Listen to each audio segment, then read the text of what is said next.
তিন দফা দাবিতে তৃতীয় দিনের মতো অবস্থান কর্মসূচি করছেন এমপিওভুক্ত বেসরকারি শিক্ষক কর্মচারীরা। তাদের মূল বেতনের 20% বাড়ি ভাড়া, চিকিৎসা ও উৎসব ভাতার দাবিতে তারা এই আন্দোলন চালিয়ে যাচ্ছেন। কেন্দ্রীয় শহীদ মিনারে চলছে অবস্থান কর্মসূচি। এ নিয়ে জানতে মিথিলা নাজনীনের কাছে যাচ্ছি। মিথিলা, এমপিওভুক্ত শিক্ষকদের আন্দোলন কর্মসূচির সবশেষ অবস্থা আমাদের জানাবেন।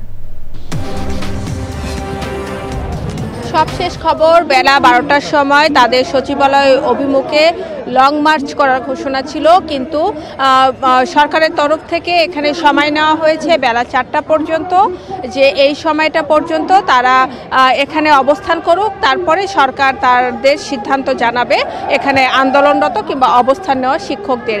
এবং এখানে যারা শিক্ষকরা আছেন তারা এবং যারা শিক্ষক নেতারা আছেন তারা বলছেন যে তারা এখানে অবস্থান করবেন 4টা পর্যন্ত, সরকারের নেওয়া সময় পর্যন্ত। কিন্তু যদি এর মাঝে কোনো সিদ্ধান্ত না আসে সেক্ষেত্রে তারা কোনোভাবেই আর কোনো সিদ্ধান্তের জন্য কোনো কিছুর জন্য অপেক্ষা করবেন না। অর্থাৎ 4টার পরপরই 4টা যখন বাজবে তখনই তারা সচিবালয় অভিমুখে লং মার্চ করবেন।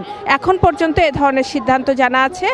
এবং আপনারা জানেন যে তারা তৃতীয় দিনের মতো এখানে অবস্থান করছে। তাদের সারা বাংলাদেশের এমপিওভুক্ত সকল শিক্ষা প্রতিষ্ঠানের, এর মাঝে মাদ্রাসা শিক্ষা আছে, কারিগরি শিক্ষা আছে, অর্থাৎ সকল শিক্ষা প্রতিষ্ঠানের শিক্ষকরা কিন্তু তাদের ক্লাস, পরীক্ষা এবং অন্যান্য কর্মসূচি, যেগুলো একাডেমিক কর্মচারী, সব কিছু বন্ধ করে কিন্তু তারা এখানে অবস্থান নিয়েছেন। এবং তারা বলছেন যে তারা তাদের সিদ্ধান্তে অনন্য রয়েছেন, অর্থাৎ 20% বাড়ি ভাড়া, তাদের উৎসব ভাতা এবং মেডিকেল ভাতা, এগুলো তাদের দাবি অনুযায়ী এটা পূরণ করতে হবে। আল আফি, ধন্যবাদ আপনাকে।